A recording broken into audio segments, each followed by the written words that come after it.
सुबह के ठीक 9 बजे थे। तारीख थी 7 मई। मध्य प्रदेश के जिला मुरैना थाना सिहोनिया के थाना प्रभारी पवन सिंह भदौरिया अपने कक्ष में आकर बैठे ही थे कि तभी एक अधेड़ महिला उनकी टेबल के सामने आकर खड़ी हो गई। उसके साथ एक छोटी लड़की भी थी। वो उसका हाथ पकड़े थी। महिला परेशान और कमज़ोर दिख रही थी। उसे भदौरिया ने कुर्सी पर बैठने का इशारा किया। एक कुर्सी पर वो बैठ गई और बगल की कुर्सी पर साथ आई लड़की को बिठा दिया। उसने जो बात बताई उसे सुनकर भदौरिया चौंक गए। परिचय देते हुए उसने अपना नाम मीराबाई बताया। उसने कहा कि वो स्वर्गीय रामजी लाल संखवार की विधवा है और पास के ही गांव छतकापुरा में रहती है। उसने चौंकाने वाली बात यह बताई कि उसका बेटा विश्वनाथ 23 नवंबर से ही घर नहीं आया है, जबकि वो खेतों में काम करने को कहकर गया था। वो गायब करवा दिया गया है। उसकी पत्नी राजकुमारी का कहना है कि वो काम के सिलसिले में गुजरात में रहा करता है, लेकिन मुझे पूरा शक है कि उसकी हत्या की जा चुकी है। भदौरिया ने मीराबाई से उसके बेटे के बारे में कुछ और जानकारी मांगते हुए पूछा कि वो कैसे कह सकती है कि उसके बेटे की किसी ने हत्या कर दी होगी, या तो फिर वो इसका सिर्फ अंदेशा जता रही है। इतना सुनते ही मीराबाई बिलखने लगी। भदौरिया ने उसे एक गिलास पानी पिलवाया और शांति से बेटे के बारे में बताने को कहा कि उसके बेटे से किसकी दुश्मनी थी, वो कहाँ आता जाता था, पत्नी से उसके कैसे संबंध थे, उसके गायब करने के पीछे किसका हाथ हो सकता है, इत्यादि। मीराबाई 2-3 मिनटों तक शांत बैठी रही। फिर उसने बताना शुरू किया कि आखिर उसे क्यों अपने बेटे की मौत हो जाने की आशंका है, इसके पीछे कौन हो सकता है, उसे किस तरह से 22 महीनों तक धोखे में रखा गया, उसे अपनी बहू पर क्यों संदेह है। मीराबाई ने भदौरिया को जो कुछ भी बताया वो इस प्रकार है। साहब जी, मेरे बेटे का नाम विश्वनाथ संखवार है। वो खेती किसानी के पुश्तैनी काम से जुड़ा रहा है। इस काम से कई बार गांव से दूसरे शहरों में भी जाता रहा है। उसे मैंने आखिरी बार 2 साल पहले नवंबर महीने में तब देखा था जब कोरोना फैला हुआ था। तारीख अच्छी तरह से याद है। उस रोज की 23 नवंबर 2020 थी। वो रोज की तरह उस दिन अपने खेत पर गया था। रात गहराने पर भी जब खेत से लौट कर नहीं आया तब मैंने अपनी बहू राजकुमारी से उसके बारे में पूछताछ की। बहू ने मुझे बताया कि गुजरात से उनके किसी दोस्त का फ़ोन आया था, इसलिए उन्हें अचानक गुजरात जाना पड़ा। वो 4-5 दिनों में लौट आएंगे, किंतु जब बेटा 5 दिन बाद भी लौट कर नहीं आया तब मुझे चिंता हुई। मैंने अपनी बहू से फिर उसके बारे में पूछताछ की। उसने अपने मोबाइल से मेरे बेटे के स्थान पर किसी और को बेटा बताकर मेरी बात करा दी। मुझे आवाज़ सुनकर थोड़ा संदेह हुआ, लेकिन बहू ने दबाव डालकर कहा कि उसकी बात उसके बेटे से ही हुई है। उसकी थोड़ी तबीयत ठीक नहीं होने से आवाज़ बदली हुई लगी होगी। मुझे लगा कि हो सकता है सुनने में ऐसा हुआ हो, उसकी बेटे से ही बात हुई होगी। उम्र अधिक होने और सुनने और देखने की समस्या है, जबकि सच तो ये था कि बहू मेरी इस कमजोरी का फ़ायदा उठाकर बेटे की जगह किसी और से बात करवाती रही है। एक ही आवाज़ सुनकर मैंने उसे ही अपना बेटा समझ लिया। यह तो भला हो बेटी वंदना का, जिसने बहू के इस झांसे को पकड़ लिया। वह अपने मायके आई हुई थी। घर में अपने बड़े भाई को नहीं पाकर उसने भी भाभी राजकुमारी से पूछताछ की। बहू ने अपनी ननद को भी बताया कि उसके भैया इन दिनों गुजरात में रह रहे हैं। किसी और को भाई बताकर मोबाइल फ़ोन पर उसकी बात करवाने लगी। बात शुरू करते ही वंदना ने कहा कि उसकी बात विश्वनाथ भैया से नहीं हो रही है, कोई और आदमी उसके भाई की आवाज़ बनाकर बात कर रहा है। इस तरह वंदना ने भाभी के झूठ और जालसाजी को पकड़ लिया था। उसने भाभी से पूछा कि वो भैया के बारे में सच सच बताए, इस समय वो कहाँ है। भाभी इसका सही तरह से जवाब नहीं दे पाई। इसके बाद ही बेटी वंदना ने मुझे थाने में भाई की गुमशुदगी की सूचना लिखवाने की सलाह दी। थाना प्रभारी पवन सिंह भदौरिया ने मीराबाई की जानकारी के आधार पर विश्वनाथ की गुमशुदगी की सूचना दर्ज कर ली। साथ ही उन्होंने इस पर कार्रवाई की शुरुआत करते हुए सबसे पहले मुरैना के सभी थानों में विश्वनाथ के हुलिये आज की जानकारी उपलब्ध करवा दी। विश्वनाथ के गायब होने की सूचना भी प्रसारित करवा दी गई। मामला एक वयस्क पुरुष के 22 माह से गुमशुदा होने से संबंधित था, जो परिवार का मुखिया था। इसलिए सिहोनिया थाना प्रभारी ने इसे गंभीरता से लेकर अपने कुछ खास मुखबिर भी लगा दिए।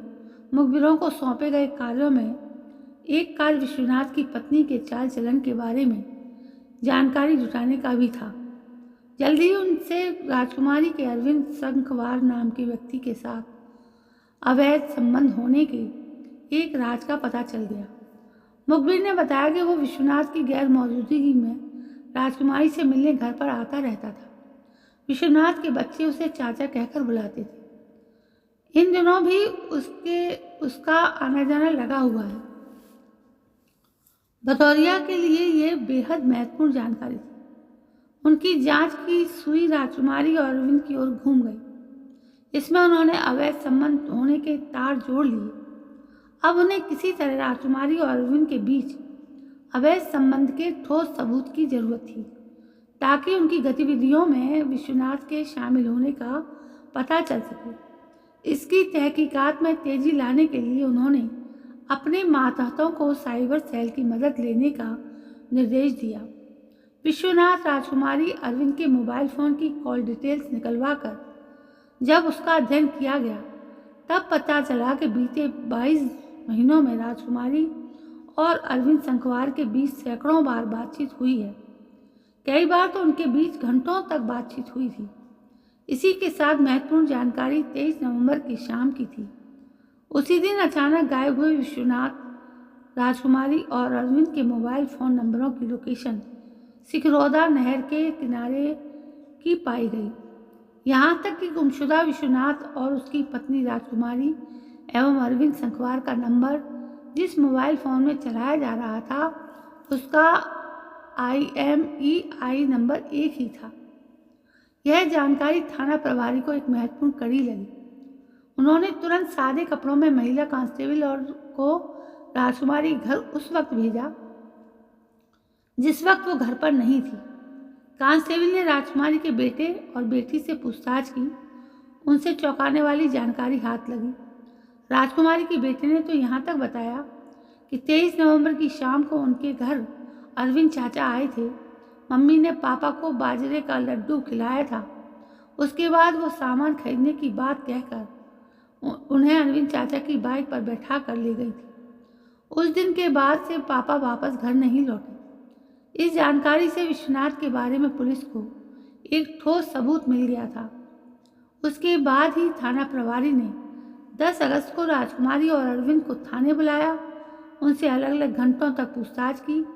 उनसे पूछताछ में सामान्य सवाल पूछे गए, जिसमें इधर उधर की बातचीत ही अधिक शामिल थी। इस तरह उन पर एक मनोवैज्ञानिक दबाव बनाया गया। धीरे धीरे राजकुमारी पर पुलिस की सख्ती बढ़ती चली गई। आखिरकार पुलिस की सख्ती के आगे राजकुमारी टूट गई। उसने अपना जुर्म कबूल करते हुए जो कुछ भी बताया, उससे विश्वनाथ की हत्या की पूरी कहानी साफ हो गई। राजकुमारी ने बताया कि 23 नवंबर को ही योजनाबद्ध तरीके से उसने पति को बाजरे के आटे से बने लड्डू में नींद की गोलियां मिला दी थी। उसके बाद बाजार से सामान खरीदने के बहाने साथ लेकर चली गई थी।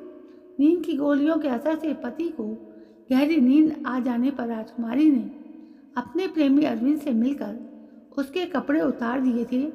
उसकी जेब से मोबाइल फ़ोन और पर्स निकालने के बाद उसी अवस्था में सिकरौदा की नहर में फेंक दिया।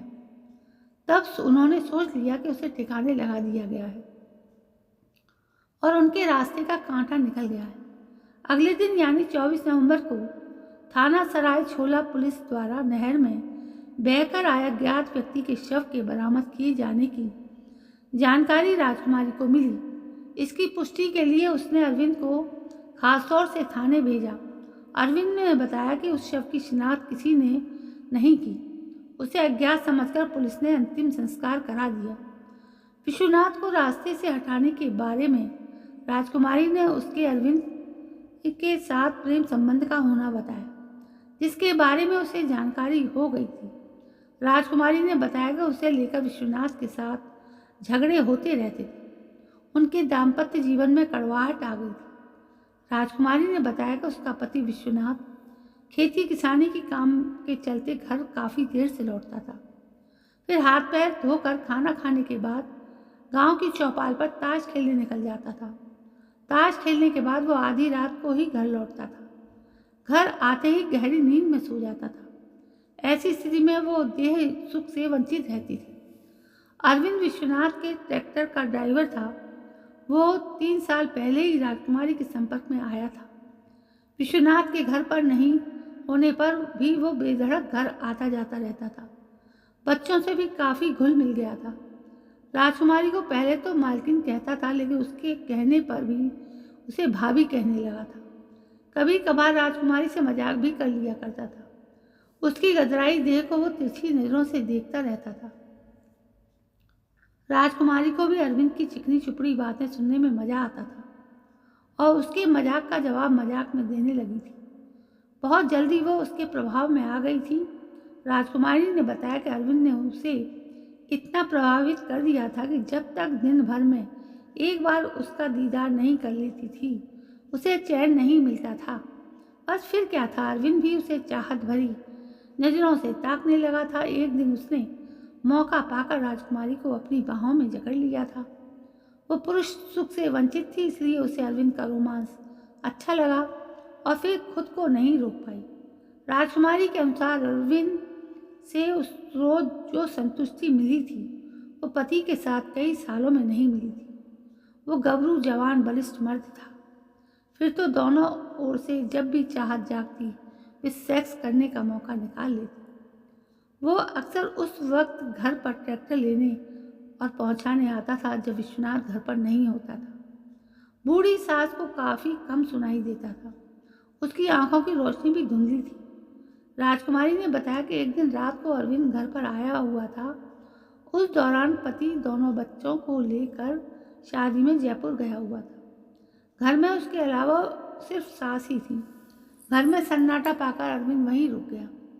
उनकी वो रात मौज मस्ती में गुजरी, लेकिन सुबह विश्वनाथ बच्चों समेत घर आ गया। उस रोज अरविंद और राजकुमारी रंगे हाथ पकड़े गए। उस वक्त अरविंद तो विश्वनाथ की डांट डपट सुनकर चला गया, लेकिन राजकुमारी की नज़र पर विश्वनाथ चढ़ गया था। उस घटना के बाद से विश्वनाथ दोनों पर नज़र रखने लगा था। हालांकि उसके बाद उसने अरविंद को नौकरी से निकाल दिया था। राजकुमारी को यह बात और भी बुरी लगी।